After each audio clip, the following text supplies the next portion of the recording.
Hello, എല്ലാവർക്കും നമസ്കാരം. Periods വൈകുന്നു, വേദന കൂടുതലാണ്, ബ്ലീഡിംഗ് കൂടുതലാണ്, ചിലപ്പോൾ ബ്ലീഡിംഗ് കുറവാണ്. ഇങ്ങനെ ഹോർമോണുകളുടെ അസന്തുലിതാവസ്ഥ മൂലം സ്ത്രീകൾക്കുണ്ടാകുന്ന പ്രയാസങ്ങൾ അവരുടെ ദൈനംദിന ജീവിതം തന്നെ താളം തെറ്റിക്കുന്നു. ഇതിന് നമ്മുടെ അടുക്കളയിൽ തന്നെ ഉള്ള എള്ള് ഫലപ്രദമാണെന്ന് അറിയാമോ? ഇന്ന് ഈ വിഷയത്തെക്കുറിച്ചാവാം സംസാരിക്കുന്നത്. ഞാൻ ഡോക്ടർ ശ്രീലക്ഷ്മി VS. എള്ള് രണ്ട് തരത്തിലുണ്ട്, വെളുത്ത എള്ളും കറുത്ത എള്ളും. ഇതിൽ ആർത്തവ സംബന്ധമായ പ്രശ്നങ്ങൾക്ക് കറുത്ത എള്ളാണ് കൂടുതൽ ഫലപ്രദം.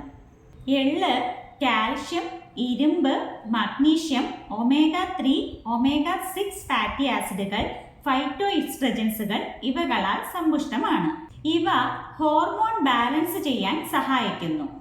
ഇതിൽ അടങ്ങിയിരിക്കുന്ന ലിഗ്നിൻ ശരീരത്തിൽ അധികമായി ഉൽപ്പാദിപ്പിക്കുന്ന ഈസ്ട്രജൻ എന്ന ഹോർമോണിനെ പുറന്തള്ളി ഈസ്ട്രജൻ പ്രൊജസ്റ്റിറോൺ റേഷ്യോ ബാലൻസ് ചെയ്ത് നിർത്തുന്നു.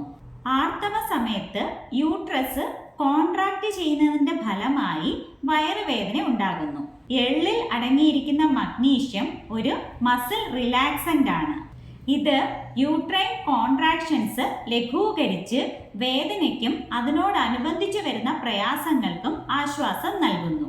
ഇതിലുള്ള കാൽഷ്യവും ആന്റി ഓക്സിഡൻസും മസിൽസ് കോൺട്രാക്ട് ചെയ്യുവാനും റിലാക്സ് ചെയ്യുവാനും സഹായിക്കുകയും ഇൻഫ്ലമേഷൻ കുറയ്ക്കുകയും ചെയ്ത് ആർത്തവത്തോടനുബന്ധിച്ചുണ്ടാകുന്ന വേദനകൾ കുറയ്ക്കുന്നു. ഇനി ചിലർക്ക് ആർത്തവ സമയത്ത് ഹെവി ആയിട്ടുള്ള ബ്ലീഡിംഗ് ഉണ്ടാകാറുണ്ട്. ഇതിന് ഹോർമോണൽ ഇംബാലൻസോ അല്ലെങ്കിൽ യൂട്രൈൻ ഫൈബ്രോയിഡുകളോ ഒക്കെ ആവാം കാരണം. ഇങ്ങനെ അമിതമായ ബ്ലീഡിംഗ് അയൺ ഡെഫിഷ്യൻസിക്ക് കാരണമാകും. എള്ളിൽ ധാരാളം അയൺ അടങ്ങിയിട്ടുണ്ട്. അതുകൊണ്ട് അമിതമായ ബ്ലീഡിംഗ് ഉള്ളവർ അവരുടെ ഡയറ്റിൽ എള്ള് ഉൾപ്പെടുത്തുകയാണെങ്കിൽ അത് അയണിന്റെ കുറവ് നികത്താൻ സഹായിക്കുന്നു. അമിതമായി എള്ള് കഴിക്കുന്നത് ചിലർക്ക് രക്തസ്രാവം കൂടുവാൻ കാരണമാകുന്നു.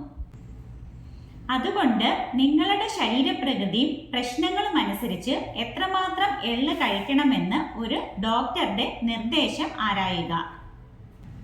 വീഡിയോ ഇഷ്ടമായാൽ മറ്റുള്ളവരുടെ അറിവിലേക്കായി ഷെയർ ചെയ്യുക. വീണ്ടും മറ്റൊരു വീഡിയോയിൽ കാണാം.